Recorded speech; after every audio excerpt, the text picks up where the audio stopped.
이거 소설 속 이야기 아니야? 식당에서 저녁 식사하다가 심정지 환자의 목숨을 구한 기적 같은 이야기. 안녕하세요. 세계의 신기한 소식을 전해드리는 윤 기자입니다. 시원한 바람이 솔솔 불어오면서 가을의 시작을 알리고 있습니다. 외출하기 좋은 요즘 날씨에는 많은 사람들이 기분 좋게 밖에 나오는 만큼 사고도 뒤따를 수밖에 없는데요. 최근 식당에서 발생한 심정지 환자를 살려낸 의사 선생님의 소식이 큰 화제가 되고 있습니다. 어떤 소식인지 지금부터 함께 알아볼게요. 지난 24일 오후 9시 30분경 전북 고창에 위치한 어느 음식점에서 손님이 계산 후 식당을 나가기 직전 의식을 잃고 쓰러지는 사고가 있었습니다. 이에 놀랍게도 옆 테이블에서 식사를 하던 남성이 달려와서 곧바로 심폐소생술을 진행하였고 1분도 채 되지 않아서 쓰러진 손님은 의식을 회복했습니다. 놀라운 점은 이뿐만이 아니었는데요. 주위에 있던 손님들까지 쓰러진 손님을 걱정하며 곧바로 119에 전화를 하는 모습도 보였죠. 심폐소생술을 진행하던 의사 선생님은 지혈을 할 만한 무언가를 주위 손님들에게 요구했고 주위 손님들은 일말의 망설임도 없이 도움을 주었습니다. 이들의 빠른 조치 덕분에 환자는 심정지 발생 1분여 만에 의식을 되찾을 수 있었죠. 쓰러졌던 환자는 인터뷰에서 계산 직후에 깨우는 소리가 들려서 눈을 떴을 때 모두가 저를 쳐다보고 있어서 이게 무슨 일인가 싶었는데 제가 정신을 잃었다고 하더라고요. 라고 말하며 도와준 분들에게 감사함을 표했습니다. 빠른 판단력으로 환자의 조치를 한 이 남성의 정체는 인근 병원에서 근무 중인 내과 전문의 손동준 선생님이었는데요. 손동준 선생님은 인터뷰에서 병원 동료들과 식사 중에 쿵 소리가 나서 보니 30대로 보이는 남성이 쓰러져 있었습니다. 환자의 상태를 확인하니 이미 청색증을 보이고 있었습니다.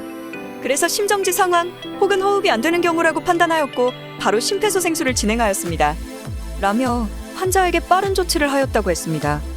다행히 쓰러졌던 환자는 현재 상태는 괜찮아졌으며 저를 구해준 사람이 의사여서 깜짝 놀랐다며 아무리 직업이라지만 깜짝 놀라셨을 것 같습니다. 갑작스러운 상황에 이런 행동은 쉽지 않았을 텐데 의사 선생님을 포함한 모든 분들께 감사드리고 앞으로 제게 이런 일이 발생하면 저도 똑같이 생명을 구하겠습니다. 라고 말했습니다.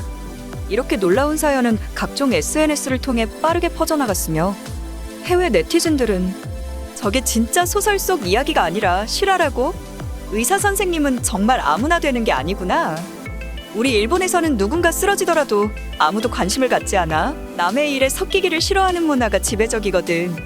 의사 선생님도 정말 대단하지만 주위에 있던 사람들은 전부 일반인일 텐데 저렇게 확실한 행동력으로 환자에게 도움을 줄 수 있었던 건 정말 대단해. 한국에서 일어나는 일들은 영화보다 더 영화 같구나. 같이 환자를 구해준 의사 선생님과 주위 고객들의 극찬들을 늘어놓았습니다. 반면 중국에서도 이와 비슷한 일이 있었는데요. 후난성의 한 병원 수납처에서 59살 왕웨이윈 씨가 치료비를 내기 위해 줄을 서 있었습니다. 그러고는 갑자기 비틀거리더니 벽에 머리를 들이받으며 쓰러진 사건이었죠.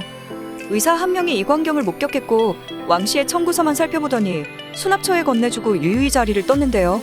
이후 10명의 의사와 간호사가 왕 씨를 보았지만 그 어느 누구도 응급처치에 나서지 않았습니다. 7분이 흐른 뒤에야 그마저 2분도 채하지 않고 모두 가버렸죠.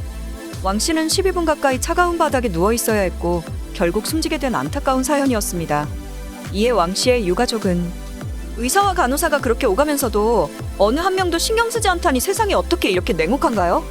라며 항의해보았지만 해당 병원 측에서는 모든 의료인이 다 그렇게 고상한 것은 아닙니다. 라며 뻔뻔한 태도를 보이기도 했습니다. 이렇듯 생명을 구하는 일을 업으로 하는 의료인까지 응급환자를 외면하는 중국 사회에서는 한국과도 같은 일은 정말 소설 속의 이야기였습니다. 의사 선생님이 주위에 많이 있다고 해서 사람을 살릴 수 있는 게 아니라 중요한 것은 타인을 생각하는 마음인 것 같네요. 앞으로도 한국에서 이렇게 가슴 따뜻해지는 이야기를 많이 접하고 세계에서 이런 문화를 배워갔으면 좋겠습니다. 오늘 윤 기자가 준비한 소식은 여기까지입니다. 다들 구독과 좋아요 꼭 눌러주세요. 저는 내일 더 핫한 이슈들로 돌아오겠습니다. 그럼 안녕히 계세요.